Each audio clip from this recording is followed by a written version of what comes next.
The black hair care business is a multi-billion-dollar industry, and most of that money falls into the hands of everybody but black folks. But I recently spoke to Curl's CEO, Mahisha Dellinger, about stepping out on faith to start a black hair care business and getting a piece of that billion-dollar pie.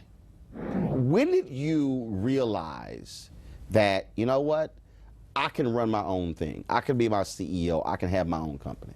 You know what, I wasn't 100% sure, but I knew that what I was dealing with at the time, I had to try, because I didn't want my destiny to ever be put in someone else's hands. And at the time I was actually in corporate America and had experienced extreme racism.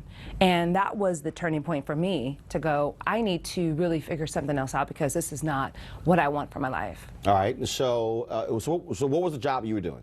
I was a marketing program manager.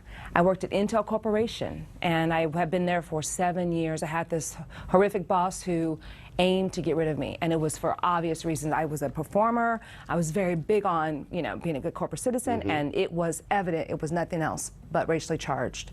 And that was the point where he looked to get rid of me. I had a 6-month trial period of him deciding if he was going to let me go or not. The most stressful time. I was a young mother, single, had, you know, house to take care of, bills, and at that moment I didn't know if I was going to be gone the next day.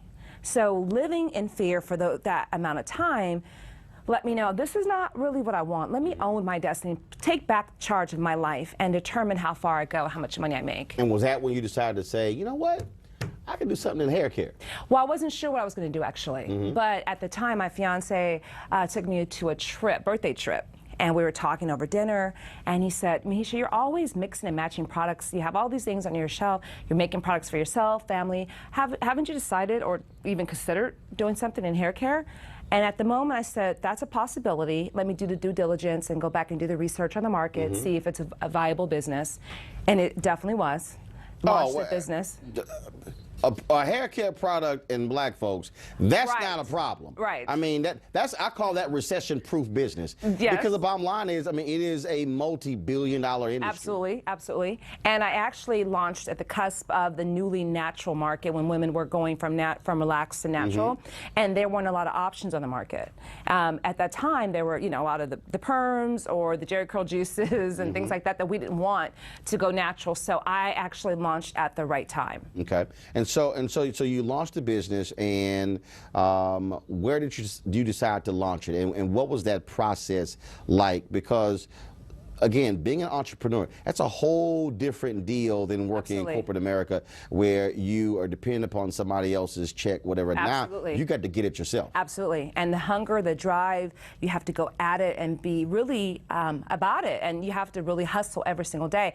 But the process was really, I started small. Initially, 100% e-commerce, website, a lot of grassroots marketing. And you launched it there in California? I was in California. Okay. Yes, and it was initially e-commerce only.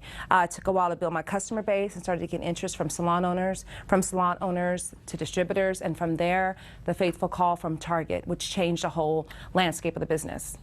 And so when did you make the move to Dallas? I moved to Dallas about 1.5 years ago. Okay, and was that business driven as well? Business driven, 100%. California, top 5 states for small businesses. Texas is top 10. So. And you also have, and of course, Dallas. That's where Coma Cottrell and Proline were for a very long time. Yes, they moved from California to Dallas. And my manufacturer's in Dallas. Salad Beauty, a vendor of mine, is in Dallas. I can get to Walmart in 45 minutes on a flight. I can get to East Coast in the same day. So it makes sense. Tax savings, huge. Yeah, huge. No state income tax, I understand. Huge. So you put all of this in your book, Against All Odds. Yes. And more. And what do you want to make clear with the book in terms of what message do you want to drive home? Well, the message is really 100%, if I can do it from where I came from, then you can too. Because it's not a business book. Curls is a very small fraction of the book. It's really a transparent journey that shows everything I've gone through. People look at the outer package and see the end result and can imagine my life before. So I want to motivate others and inspire others that if no matter where you are today, doesn't mean you have to be there tomorrow.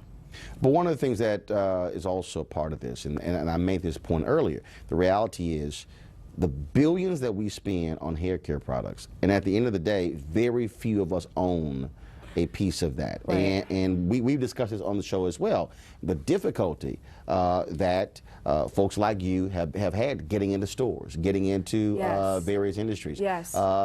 Korean business owners, people Yes. have complained about being locked out.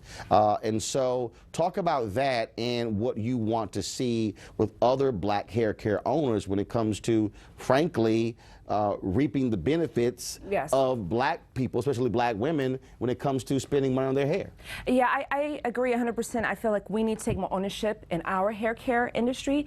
It should be created for us, by us. And that's what is authentic for curls. But it is a challenge entering on the shelf space when you are competing with the big national companies that have the shelf space, the deep marketing dollars, the presence, household presence. How do we compete with them, right? So really it is about getting your base grounded and really have a strong demand for it and building that up before you go to the retailers. It's hard to get on the shelf space, and if you get on that shelf space and you don't sell, they will pull you and they will bill you and you will lose your shirt and your business.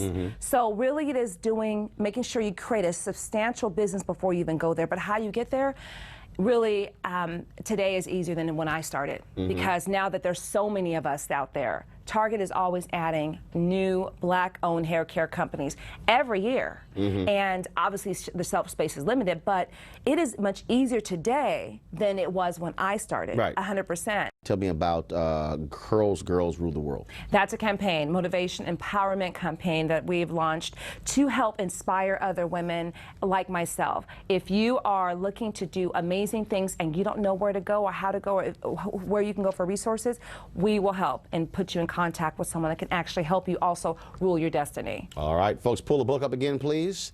The book by Mahisha Dellinger is Against All Odds, From the Projects to the Penthouse. Well, we certainly appreciate you being here. Thank you for having me. Thanks a bunch and good luck. And your website is? Curls.biz. Okay, all right, we appreciate it. Thanks a lot. Thank you.